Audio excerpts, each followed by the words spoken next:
ನಿಮಗೆ ದಮ್ಮು ಅಂತಿದ್ರೆ ಅದೇನು ಈಗ ಇನ್ವೆಸ್ಟಿಗೇಷನ್ ಎಲ್ಲ ಆಗುತ್ತಲ್ಲ, ಅದು ಫಸ್ಟ್ ಟ್ರಾನ್ಸ್ಪರೆಂಟ್ ಆಗೋದಕ್ಕೆ ಬಿಡಿ. ಅವನು ಯಾರು ಏನೇನು ನಿಮಗೆ ಪ್ರೂಫ್ ಎಲ್ಲ ತೋರಿಸ್ತಾನೆ ಬಾಡಿ, ಅದನ್ನೆಲ್ಲ ಮೂಳೆಗಳೆಲ್ಲ ಸಂಗ್ರಹ ಆಗ್ಬಿಟ್ಟು ಅದರದ್ದು SIT ಇನ್ವೆಸ್ಟಿಗೇಷನ್ ಆಗಲಿ. ನೀವು SIT ಇನ್ವೆಸ್ಟಿಗೇಷನ್ ಆಗಬೇಕಾದ್ರೆ ಮಧ್ಯದಲ್ಲಿ ಬಂದು ಕೊಡಿ ತೋರಿಸಿ ಕೆಲಸ ಮಾಡಿದ್ರೆ ಏನಾಗುತ್ತೆ ಎಂಡಿಗೆ ಅಂತಂದರೆ, ಇದು ತೊಳೆಯಲಾಗದ ಕಳಂಕ ಆಗ್ಬಿಟ್ಟು ಎಂಡವರೆಗೂ ಇರುತ್ತೆ. ಈಗ ಒಂದೇ ಕಳಂಕ ಬಂದಾಯ್ತು, ಆಲ್ರೆಡಿ ಬಂದಿರೋದು ಒಂದೇ, ಅವ್ರದ್ದೇನು ಇನ್ವಾಲ್ವ್ಮೆಂಟ್ ಇಲ್ಲ, ದೇವಮಾನವನೇ ಅಂತ ಡಿಕ್ಲೇರ್ ಆಗ್ಬಿಟ್ಟು ತೊಳೆದ್ಕೊಂಡು ಹೋಗ್ಬಿಡ್ಲಿ.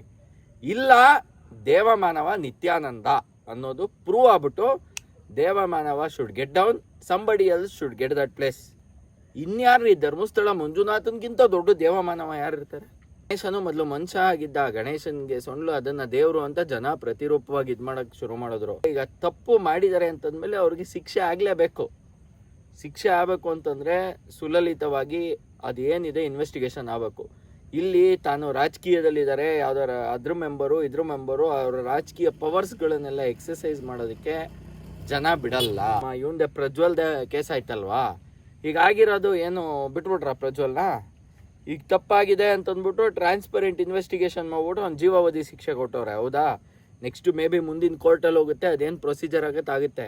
ಬಟ್ ನನ್ನ ಪ್ರಕಾರ ಹೇಳ್ತೀನಿ ಕೇಳಿ, ಈ ಧರ್ಮಸ್ಥಳ ಕೇಸ್ ಆಗಿರ್ಬೋದು, ಜೊತೆಗೆ ದರ್ಶನಿನ ಒಂದು ಏನು ಕೊಲೆ ಪ್ರಕರಣ ಇದೆ, ಎರಡರದ್ದು 100% ಟ್ರಾನ್ಸ್ಪರೆಂಟ್ ಇನ್ವೆಸ್ಟಿಗೇಷನ್ ಆಗಲೇಬೇಕು. ತೀರ್ಥಯಾತ್ರೆ ಬೇರೆ ಮಾಡ್ತಿದ್ದಾರೆ. ಮನುಷ್ಯ ದೇವಸ್ಥಾನಕ್ಕೆಲ್ಲ ಹೋಗಿ ತೀರ್ಥಯಾತ್ರೆ ಎಲ್ಲ ಮಾಡ್ತಾ ಇದ್ದಾನಂದ್ರೆ ಅದ್ರ ಅರ್ಥ ಏನು ಗೊತ್ತಾ?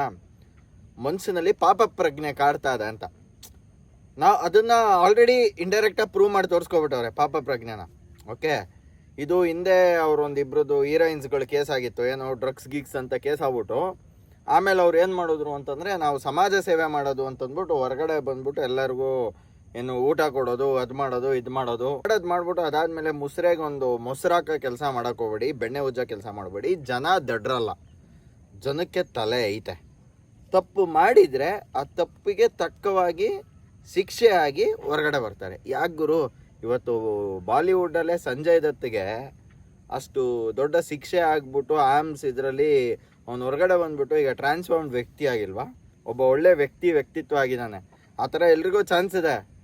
ಅದೇ ಕೆಲಸನ ದರ್ಶನ್ ಅವರು ಮಾಡ್ಬೋದಲ್ವಾ? ಜೀವನ ಹೆಚ್ಚಾಗುತ್ತೆ ಬಿಟ್ರೆ ಕಡಿಮೆ ಆಗಲ್ಲ. ಯಾಕಂದರೆ ಮನುಷ್ಯ ತಪ್ಪು ಮಾಡಿದಾಗ ಅದಕ್ಕೆ ಶಿಕ್ಷೆ ಅನುಭವಿಸಿ ಅದರಿಂದ ಪರಿವರ್ತನೆ ಆಗಿ ಹೊರಗಡೆ ಬಂದಾಗ ಯಾರ್ಯಾರು ಅವರು ಫ್ಯಾನ್ಸೇ ಇರಲ್ಲ ನೋಡಿ, ಅವರು ಫ್ಯಾನ್ ಆಗ್ಬಿಡ್ತಾರೆ.